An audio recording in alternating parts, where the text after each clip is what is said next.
नमस्कार किसान भाइयों, स्वागत है आप सभी का विश्वास फार्म के यूट्यूब चैनल पर।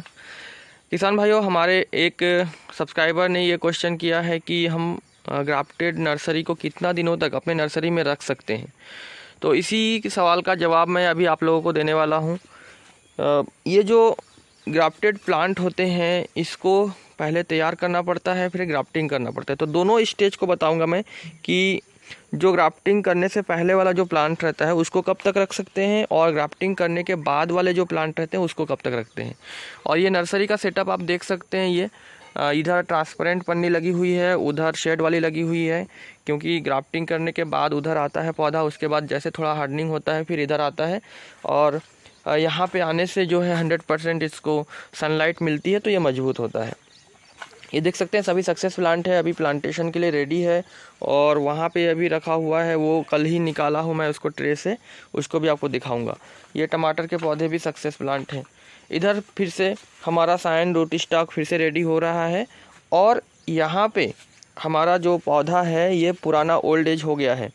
ये मैं टाइम की कमी की वजह से मैं कर नहीं पा रहा हूँ। सारी चीज़ें रेडी है, साइन भी है, रूट स्टॉक भी है, पर शॉर्टेज है टाइम का काफ़ी, इसलिए मैं नहीं कर पा रहा हूँ। जल्दी से मैं इसको कर दूँगा। तो मेन क्वेश्चन ये है कि इसको कब तक रख सकते हैं। देखिए ये जो आपका रूट स्टॉक है, ठीक है, ये जंगली बैगन का पौधा है। आप देख सकते हैं ये पौधे कितने बड़े बड़े हो गए हैं, मोटे हो गए हैं, लंबे हो गए हैं। इसमें कोई दिक्कत नहीं है। आपकी नर्सरी ट्रे में इसको आप 100 दिनों तक, 120 दिनों तक भी रख सकते हैं। वैसे भी ग्राफ्टिंग प्रोसेस में लगभग 80 से 90 दिन लग जाता है। तो ये पौधे कभी कोई दिक्कत नहीं करेंगे आपके।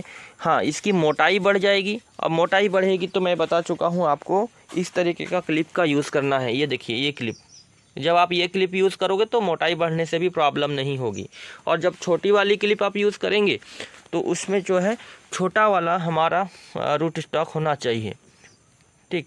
तो अपने को कोई दिक्कत नहीं है, पौधे कितने भी लेट हो जाए, लेकिन फिर भी कोशिश करनी चाहिए कि हमें जल्दी प्लांटेशन करना चाहिए। जैसे कि ये पौधे अभी रेडी हैं, इसको अभी जितना जल्दी मैं प्लांटेशन कर दूंगा, इसमें कल्लों की संख्या उतनी जल्दी आएगी, जल्दी इसमें ग्रोथ आएगा। और मैं अगर इसको लेट करूं, 1 महीने बाद में लगाऊं, तो मेरा भी नुकसान है। ये पौधे भी यहाँ स्टेबल पड़े रहेंगे और इसके ग्रोथ में तब तक वृद्धि नहीं आएगी जब तक ये मिट्टी में नहीं जाएगा, जब तक ये जड़ उसको जड़ ना मिले, मिट्टी अच्छे से एरिया ना मिले, तो ये ग्रोथ नहीं कर पाएगा। तो कहीं ना कहीं अगर आप प्लांट को लंबे समय तक रखते हैं तो ये हमारे लिए अच्छा नहीं है, नुकसानदायक है। तो आप लोग जल्दी से जल्दी रोपाई करने की कोशिश करें। फिर भी अगर आप चाहो कि रखना ही है, किसी मजबूरी की वजह से बारिश हो रही है या कुछ हो रहा है, तो 1 से 2 महीने तक आप एक्स्ट्रा टाइम इसको रख सकते हो, कोई इशू नहीं है। 1 महीने तो रख ही सकते हैं, कोई दिक्कत नहीं होगा।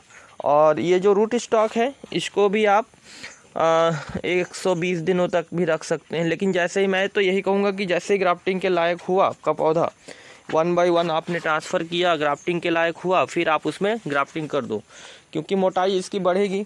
जंगली बैगन का पौधा है, फिर ये रूट स्टॉक का जो पौधा है इसकी मोटाई कम रहेगी, तो फिर उसमें ज्वाइंट होने में प्रॉब्लम कर सकती है।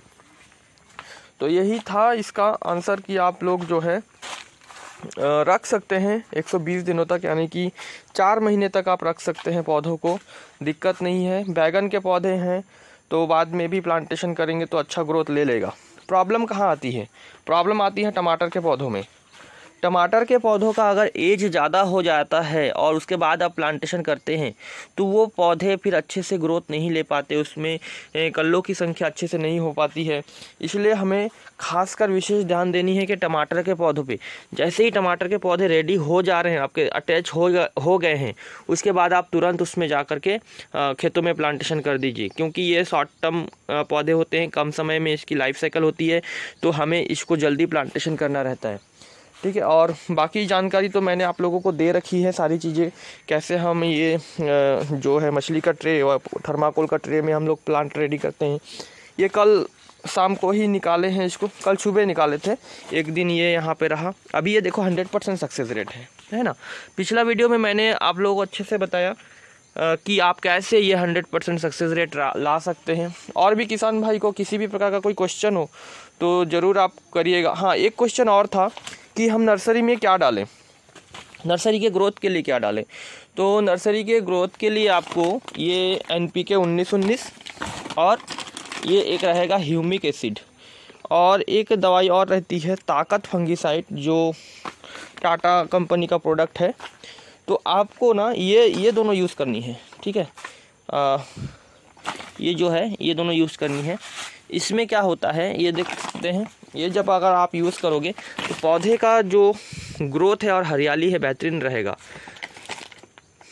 19-19 को आपको 5 ग्राम ही मिलाने हैं पर लीटर छोटे पौधों के लिए, 3 से 5 ग्राम पर लीटर पानी में।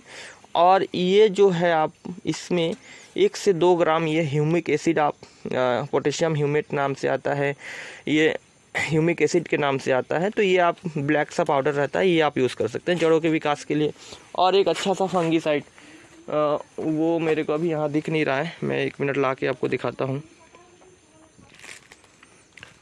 ये देखिए ये वाला है ताकत fungicide, captain 70% and hexaconazole 5% WP।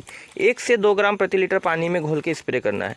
अब तीनों को एक साथ मत मिलाइएगा, कभी इसको डालिए, कभी इसको डालिए, कभी इसको डालिए, 3 अलग अलग डालेंगे तो भी एक साथ मिलाएंगे तो भी इशू नहीं है। तो आप पानी तो आपको डेली डालनी है, तो आप अलग अलग डालिए, अच्छा रहेगा।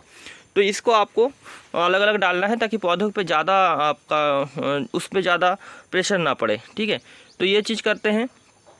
और इंसेक्टिसाइड में कोई भी अच्छा सा ऑर्गेनिक आप इंसेक्टिसाइड यूज़ कर सकते हैं। मैं बेसिकली अभी जो है 2-3 चीज़ें अपने पास हैं। ये एक तो ये जोश B5, हम ये कई सालों से इसका यूज़ कर रहे हैं, मेरे पिछले वीडियोस में भी किसान भाइयों ने देख चुका है। और अभी का ये हिमालय का सोल्जर, इसका यूज़ करते हैं। और भी वाइट फ्लाई के लिए छोटे मोटे दवाइयाँ मिलती रहती हैं, जैसे कि एक्ट्रा हो गया, थायमेथॉक्सम हो गया। तो ये सब चीज़ें आपको डालनी है ताकि ये जो पत्तियों को चरने वाले जो कीट आते हैं छोटे मोटे, वो मर जाएं, ठीक है। इस तरह से आपको ये मेंटेनेंस करना है। तो जड़ों के विकास के लिए, ये पौधे के विकास के लिए, ये भी फंगस कंट्रोल करने के लिए, जड़ों के विकास के लिए, तो ये आपका नर्सरी में इसकी ज़रूरत पड़ेगी। इससे ज़्यादा कुछ आपको ज़रूरत नहीं पड़ेगा। और कोई नॉर्मल सा इंसेक्टिसाइड जो पत्तियों को, पौधे का नुकसान ना करे, रस चूसक कीटों को कंट्रोल करे, वो कर सकते हैं। अगर साइड से आप नेट लगा देते हैं, ग्रीन नेट को हाइड करके लगा दें, या तो आपका जो जाली आती है जो पतली वाली वाइट कलर की, तो वो भी आप लगा सकते हैं, मॉस्किटो नेट जैसा रहता है, तो वो लगा सकते हैं। तो इस तरह से जो है आप अपना नर्सरी बहुत अच्छे से सेटअप कर सकते हैं।